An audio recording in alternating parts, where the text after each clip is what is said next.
যে জানোয়ারগুলো এগুলো করেছে মেরে পিঠের চামড়া তুলে নেওয়া উচিত। এই রাজ্যের মুখ্যমন্ত্রী চেয়ারে থাকার যোগ্যতা নেই। যে মহিলার শরীর তো আপনাদের রাজনীতি করার জন্য একটা যুদ্ধক্ষেত্র নয়। एक छात्रा का रेप हो गया, मूल आरोपी कौन है?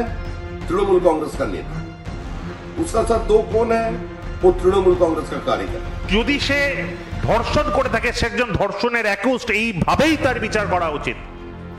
এইখানে সে তৃণমূল করে না, সিপিএম করে না, বিজেপি করে না, কংগ্রেস করে, সে হিন্দু না মুসলিম না শিখ না খ্রিস্টান, এইখানে কোনো প্রশ্ন আসতে পারে না। কলেজে গণধর্ষণ, কলকাতার ল কলেজ। অভিযুক্ত কলেজের এক প্রাক্তনী সহ 2 জন ছাত্র, প্রত্যেকেই গ্রেফতার হয়েছেন কলেজের নিরাপত্তারক্ষী। কিভাবে মামলা সাজিয়েছে কলকাতা পুলিশ?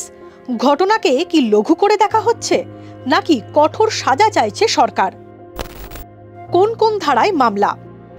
127/2 বিএনএস অন্যায়ভাবে আটকে রাখা, 70/1 বিএনএস গণধর্ষণ, 3/5 বিএনএস অপরাধ করার জন্য একাধিক ব্যক্তির একই উদ্দেশ্য। মানে এই 3টে ধারার মধ্যে সর্বোচ্চ সাজা 70/1 বিএনএস মানে হচ্ছে গ্যাংরেপ।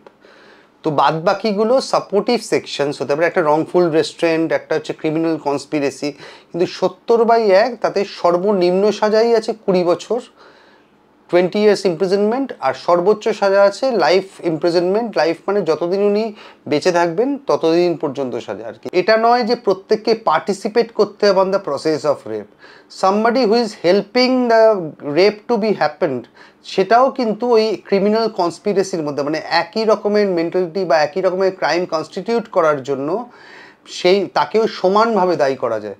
তো এক্ষেত্রে সেটা হয়েছে যে যারা সহযোগিতা করেছেন বলে ধারণা বা অভিযোগ, তারাও যে ওই গ্যাংরেপটাকে তারা জানেন, দে হ্যাড ফুল নলেজ যে এরকম একটা ঘটনা ঘটছে, তাহলে অবশ্যই তারাও রেপেই অ্যাকিউজড হবেন, এবং তাই জন্যই এটাকে গ্যাংরেপ আখ্যা দেওয়া হয়েছে।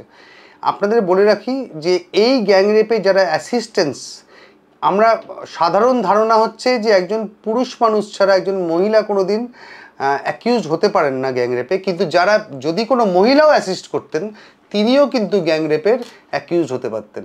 তো এক্ষেত্রে জেন্ডার নিউট্রাল ল একটা, এবং তাই জন্যই অ্যাসিস্ট্যান্সটাকেও কিন্তু রেপের আওতায় নিয়ে আসা হয়, এবং সেক্ষেত্রে সবার শাস্তি এক, এবং দোষ প্রমাণিত হলে প্রত্যেকেরই ন্যূনতম সাজা 20 বছর, এবং ম্যাক্সিমাম সাজা মানে সর্বোচ্চ সাজা হচ্ছে যাবজ্জীবন কারাদণ্ড। অভিযুক্তদের মোবাইল বাজেয়াপ্ত করেছে পুলিশ। ইতিমধ্যে ঘটনাস্থলে ঘুরে গিয়েছেন ফরেনসিক বিশেষজ্ঞরা। নির্যাতিতার মেডিকেল রিপোর্ট, শরীরে বিশেষত গলার কাছে একাধিক আঘাতের চিহ্ন রয়েছে, ধস্তাধস্তির প্রমাণ মিলেছে। 3 অভিযুক্তের মধ্যে কে বা কারা ভিডিও করেছেন তা খতিয়ে দেখছে পুলিশ। সেই ভিডিওয় পুলিশের কাছে বড় তথ্য প্রমাণ, তাই ফরেনসিকের সাহায্যে সেই ডিজিটাল প্রমাণ সংরক্ষণ করতে চাইছে কলকাতা পুলিশ।